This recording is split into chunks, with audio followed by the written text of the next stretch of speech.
በስመ አብ ወወልድ ወመንፈስ ቅዱስ አሃዱ አምላክ አሜን።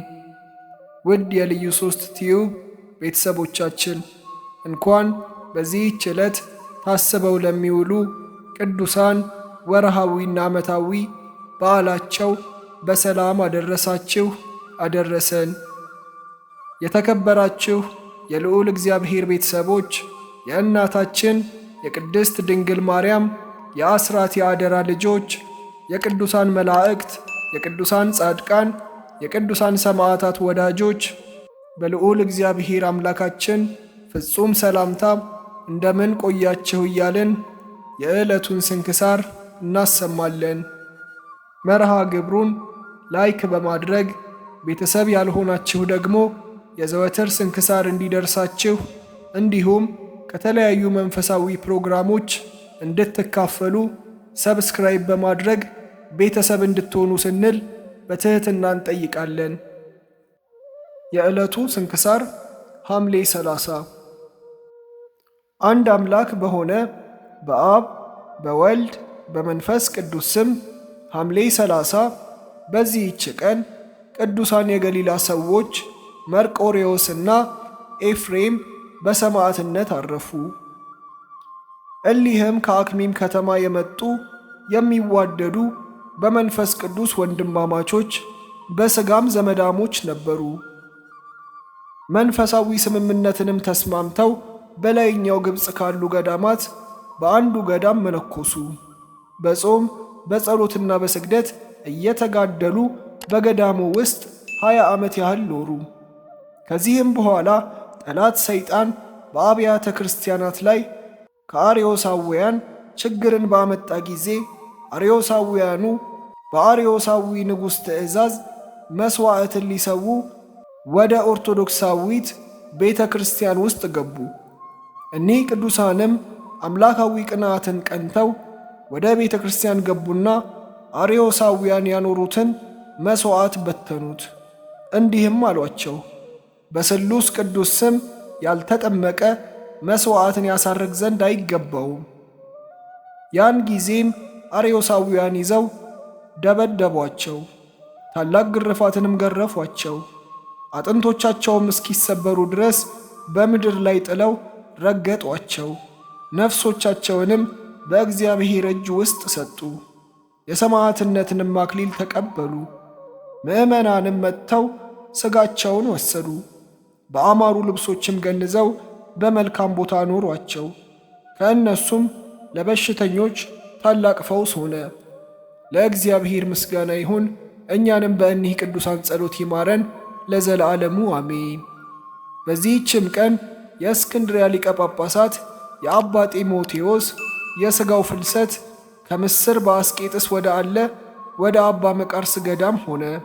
በረከቱ ከእኛ ጋር ትሁን ለዘላለሙ አሜን። በዚህችም ቀን ክብርንና ብልጽግናን ንቆ የተወ ጳውሎስ አረፈ። ይህም ቅዱስ ባለጸጋ ነበር። ደግ የሆነች ሚስትና የተባረኩ ልጆችም ነበሩት።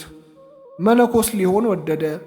ሚስቱንና ልጆቹንም ጠርቶ እነሆ ክብር ይግባውና ስለ ክርስቶስ ፍቅር እሸጣችሁ ዘንድ ወደድኩ አላቸው። እነርሱም አሳዳሪያችን ነህና የወደድከውን አድርግ አሉት።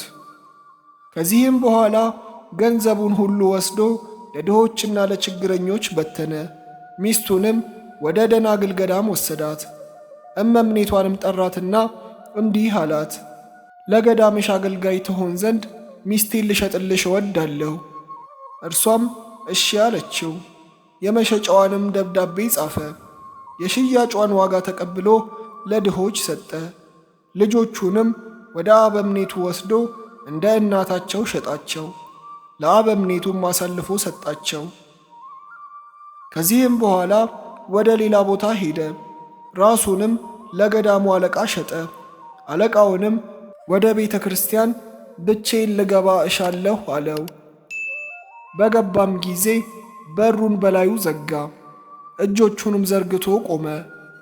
በታላቅ ድምፅም እንዲህ ብሎ ጮኸ፣ አቤቱ በፍጹም ልቦናዬ ወደ አንተ እንደመጣሁ አንተ ታውቃለህ። ወደ እርሱም እንዲህ የሚል ቃል መጣ። ሐሳብህን ሁሉ አወቅሁ፣ በፍጹም ልቤም ተቀበልኩህ። ከዚህም በኋላ መንኩሶ አስጨናቂ የሆኑ የገዳሙን ሥራዎች ሁሉ እንደ ባሪያ እየሠራ ኖረ።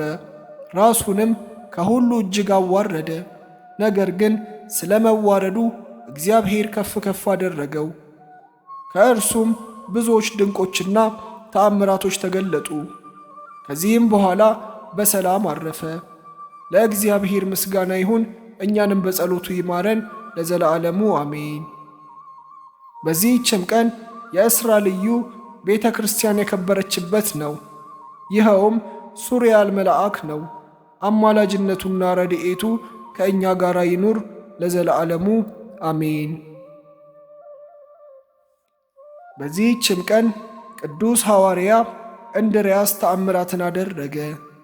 እንድርያስ በጽርዕ አገር እያለ ክብር ይግባውና ጌታችን ኢየሱስ ተገልጦ እንዲህ አለው፣ ማትያስን ከእስር ቤት ታወጣው ዘንድ ሰውን ወደሚበሉ ሰዎች አገር ሂድ። የዚያች አገር ሰዎች ከ3 ቀን በኋላ ሊበሉት ያወጡታልና።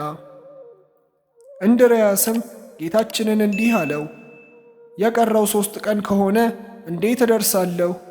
ነገር ግን ፈጥኖ የሚያወጣውን ከመላእክት አንድ ላክ እንጂ። ጌታችንም ለእንድርያስ እንዲህ ብሎ መለሰለት፣ ስማ፣ ሀገሪቱን ወደዚህ ነይ ካልኳት በውስጧ ከሚኖሩት ሁሉ ጋር ትመጣለች። አንተና ደቀ መዛሙርቶችህ ግን ጠዋት በሆነ ጊዜ ተነስታችሁ ወደ ባሕሩ ሂዱ፣ የተዘጋጀ መርከብንም ታገኛላችሁ፣ እርሱም ያደርስሃል። ይህንንም ብሎ ከእርሱ ዘንድ በክብር አረገ። በነጋ ጊዜም እንድርያስ ከደቀ መዛሙርቱ ጋር ተነስቶ ወደ ወደቡ ደረሰ። ጥሩ መርከብንም አየ። ጌታችንንም በሊቀ ሐመር አምሳል አየው። ጌታችን እንደሆነ ግን አላወቀም። ሊቀ ሐመር ሆይ ሰላም ላንተ ይሁን አለው። ጌታም የእግዚአብሔር ሰላም ይደርብህ አለው። እንድርያስም ደግሞ በዚህ መርከብ ወዴት ትሄዳለህ አለው። ጌታም ሰውን ወደሚበሉ ሰዎች አገር እሄዳለሁ አለው። እንድርያስም ሊቀ ሐመሩን ወንድሜ ሆይ ከአንተ ጋር ትጭነኝ ዘንድ እለምንሃለሁ አለው። ሊቀ ሐመሩም እሺ ብሎ ወደ መርከቧ አወጣቸው። በባሕሩ ላይም ሲጓዙ ጌታችን እንድርያስን እንዲህ ብሎ ጠየቀው፣ ጌታህ ምን ኃይል አደረገ? እንድርያስም ጌታችን ካደረጋቸው ተአምራቶች ሊነግረው ጀመረ። ጌታችን እንደሆነ አላወቀም ነበርና። ከዚህም በኋላ ሊቀ ሐመሩ እንደሚያንቀላፋ ሰው ሆነ። ያን ጊዜም እንድርያስ ከደቀ መዛሙርቱ ጋር ተኛ። በዚያን ጊዜም ጌታችን እንድርያስንና 2ቱን አርድእቱን ይሸከሟቸው ዘንድ መላእክትን አዘዛቸውና ወስደው በባሕሩ ዳርቻ ኖሯቸው። እንድርያስም ከእንቅልፉ በነቃ ጊዜ መርከብን አላገኘም፣ እጅግም አደነቀ። ለደቀ መዛሙርቱም እንዲህ አላቸው፣ ልጆቼ ሆይ በመርከብ ውስጥ ከጌታችን ጋር ነበርን፣ ግን አላወቅንም። ከዚህም በኋላ እንድርያስ ተነስቶ ጸለየ። ክብር ይግባውና ጌታችንም በመልካም ጎልማሳ አምሳል ተገለጸለት። እንዲህም አለው፣ ወዳጄ እንድርያስ አትፍራ፣ እኔ ይህን አድርጌአለሁና። አንተ በ3 ቀን አልደርስም ብለህ ነበር። ስለዚህ በፍጥረት ሁሉ ላይ ኃይል እንዳለኝ የሚሳነኝም እንደሌለ ታውቅ ዘንድ እንግዲህም ወደ ከተማው ገብተህ ማትያስን ከእስር ቤት አውጣው፣ ከእርሱ ጋር ያሉትንም ሁሉ። ከዚህም በኋላ እንድርያስ ከደቀ መዛሙርቱ ጋር ተነስቶ ወደ ከተማ ገባ። ማትያስ ወዳለበትም እስር ቤት ሄደ። በደረሰም ጊዜ የወህኒ ቤቱ ደጅ ራሷ ተከፈተች። በገባ ጊዜም ማትያስን ተቀምጦ ሲዘምር አገኘው። እርስ በርሳቸውም ሰላምታ ተሰጣጡ። እንድርያስም ማትያስን ከ2 ቀን በኋላ አውጥተው እንደ እንስሳ አርደው ይበሉኛል አልክ? አንተ በጌታችን ዘንድ ያየናትን ያችን ምስጢር ረሳሃትን? በምንናገራት ጊዜ ሰማይና ምድር ይናወጣሉ አለው። ማትያስም ወንድሜ ሆይ እነሆ ይህን አወቅሁ፣ ነገር ግን በዚህች ከተማ ውስጥ ሥራዬን እንድፈጽም የጌታችን ፈቃድ እንደሆነ እኔ እናገራለሁ። እርሱ ራሱ እነሆ እኔ እንደ በጎች በተኩላዎች መካከል እልካችኋለሁ ብሏልና።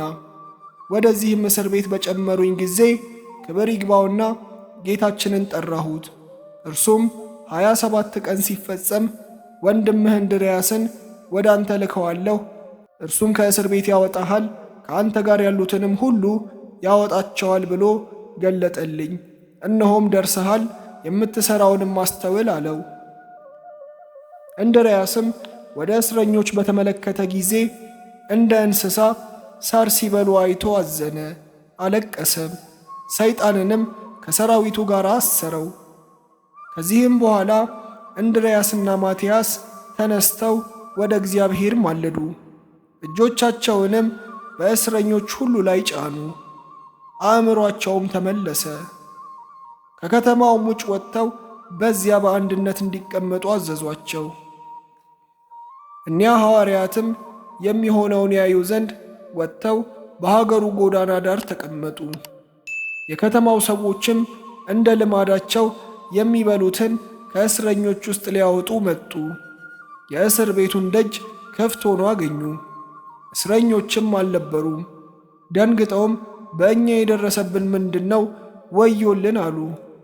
ያን ጊዜም ሰይጣን ሰውን መስሎ ሐዋርያት ይህን እንዳደረጉ ነገራቸው፣ ያሉበትንም አመለከታቸው። የከተማው ሰዎችም በመቀዳደም ሮጡ፣ እንድርያስንና ማትያስንም ይዘው በከተማው ጥጋጥግ አስጎተቷቸው። በሌሊትም በእስር ቤት ያሳድሯቸው ነበር። 3 ቀናትም እንዲህ ያደረጉባቸው፣ ደማቸውም እንደ ውሃ ፈሰሰ። ከዚህም በኋላ ስለ ከተማዋ ሰዎች ድህነት ወደ እግዚአብሔር ጸለዩ። ጸሎታቸውንም በፈጸሙ ጊዜ በላዩ ምስል ወደ አለበት የእብነ በረድ ምሰሶ ቀርበው በመስቀል ምልክት አማተቡት። እንዲህም አሉት፣ አንተ ምሰሶ ፍራ፣ ከበታችህም እንደ ጥፋት ውሃ ያለ ብዙ ውሃን በዚህች ከተማ ላይና በውስጧ በሚኖሩ ሁሉ ላይ አውጣ። ያን ጊዜም ከምሰሶው ስር ብዙ ውሃ መነጨ፣ የከተማው ሰዎችንም ያሰጥማቸው ዘንድ ገነፈለ። ሰዎችም ከከተማው ወጥተው ሊሸሹ ወደው ወንዶችና ሴቶች ልጆቻቸውን ያዙ። ውሃውም በዝቶ ከበባቸው፣ ማምለጥም አልተቻላቸውም። ውሃውም እስከ አንገታቸው ደረሰ። ያን ጊዜም አለቀሱ፣ እንዲህም አሉ፣ ወዮልን! ይህ ሁሉ በእኛ ላይ የመጣው በእነዚህ በተመረጡ ሰዎች በእግዚአብሔር አገልጋዮች ምክንያት ነው። እኛም በአምላካቸው እናምናለን። እንድርያስም የእብነ በረድ ምሰሶ እንግዲህስ በቃ፣ እነሆ የጥፋት ጊዜ አለፈ፣ የአዝመራ መሰብሰቢያም ደረሰ አለው። ያን ጊዜም ውሃው ተገታ። ውሃውም እንደ ተገታ የከተማው ሰዎች አይተው ወደ ሐዋርያት ሄዱ። ስለዚያች ከተማ ሰዎች ድህነትም ቆመው እጆቻቸውን ዘርግተው ወደ እግዚአብሔር ሲጸልዩ አገኟቸው። ሐዋርያትንም ይቅር በሉን ብለው ለመኗቸው። ሐዋርያትም በሕያው እግዚአብሔር እመኑ እንጂ አትፍሩ አሏቸው። ሐዋርያትም ሁለተኛ ጸለዩ። በውሃ ስጥመት የሞቱትንም ሙታን አስነሷቸው። በዚያም ውሃ በአብ በወልድ በመንፈስ ቅዱስ ስም አጠመቋቸው። ሥጋውንና ደሙንም አቀበሏቸው። ቤተ ክርስቲያንንም ሠሩላቸው። ሕግንና ሥርዓትንም ሁሉ አስተምረው በቀናች ሃይማኖት አጸኗቸው። እንዲህም አሏቸው፣ ያዘዝናችሁን ጠብቁ፣ ከእናንተ በኋላ ለሚነሱ ልጆቻችሁም አስተምሯቸው። ከዚህም በኋላ የአራዊትን ጠባይ ከእነርሱ ያርቅ ዘንድ እግዚአብሔርን ለመኑት። ክብር ይግባውና ጌታችንም ይህን የአራዊት ጠባይ አራቀላቸው። ሰዎች የሚመገቡትንም የሚመገቡ የዋሆች ሆኑ። አባቶቻችን ሐዋርያትም ብዙ ተአምራትን አደረጉ፣ በሽተኞችን ሁሉ ፈወሱ። ከዚህም በኋላ እንድርያስ ከደቀ መዛሙርቱ ጋር ወደ ግሪክ አገር ተመለሰ። ለእግዚአብሔር ምስጋና ይሁን። እኛንም በአባቶቻችን ሐዋርያት ጸሎት ይማረን፣ በረከታቸውም ከርዕሰ ሊቃነ ጳጳሳት አባ ማትያስ ከሁሉም ሊቃነ ጳጳሳትና ኤጲስቆጶሳት ከክርስቲያን ወገኖችም ሁሉ ጋር ትኑር ለዘላለሙ አሜን። በዚህችም ቀን የንጉሥ ናዖድ ሚስት ንግሥት ማርያም ክብራ አረፈች። እርሷም መንፈሳዊ የሆነ በጎ ተግባርን ሁሉ የጠበቀች ትሩፋትንና መጋደልንም በጾምና በጸሎት የፈጸመች ነበረች። በደብረ ሊባኖስም ተቀበረች። ለእግዚአብሔር ምስጋና ይሁን። እኛንም በአባቶቻችን ነቢያትና ሐዋርያት፣ በጻድቃንና በሰማዕታት፣ በደናግልና በመነኮሳት፣ በቅዱሳን መላእክትም፣ በተመረጡ ሊቃነ ጳጳሳትና ኤጲስቆጶሳት፣ በቀሳውስትና በዲያቆናት ሃይማኖታቸው በቀና በአእሩግና ሕፃናት በእነዚህ ሁሉ ጸሎት ይማረን። አምላክን የወለደች የእመቤታችን የቅድስት ድንግል ማርያም በረከቷ በርዕሰ ሊቃነ ጳጳሳት አባ ማትያስ በሁሉም ሊቃነ ጳጳሳትና ኤጲስቆጶሳት እንዲሁም በሁላችን በቅድስት ኦርቶዶክሳዊት ተዋሕዶ ቤተ ክርስቲያን ልጆች ላይ ይደር ለዘላለሙ አሜን። በሐምሌ ወር የሚነበብ ንባብ ደረሰ፣ ተፈጸመ። ለእግዚአብሔር ምስጋና ይሁን፣ አሜን። ውድ ቤተሰቦቻችን የዛሬው ዝግጅታችን ይህን ይመስል ነበር። እስካሁን አብራችሁን ስለነበራችሁ ከልብ እናመሰግናለን። በኮሜንት ላይ አሜን እያላችሁ ያላችሁን አስተያየት እንድትጽፉልን ቪዲዮውንም ላይክ እና ሼር በማድረግ እንዲሁም ቤተሰብ ያልሆናችሁ ወንድም እህቶች ሰብስክራይብ በማድረግ ቤተሰብ እንድትሆኑ እያልን በቀጣይ እስከምንገናኝ ድረስ መልካሙ ሁሉ ይግጠማችሁ። አነሳስቶ ላስጀመረን አስጀምሮ ላስፈጸመን ለአምላካችን ለመድኃኒታችን ለኢየሱስ ክርስቶስ ክብርና ምስጋና ይገባል፣ ዛሬም ዘወትርም ለዘላለሙ አሜን።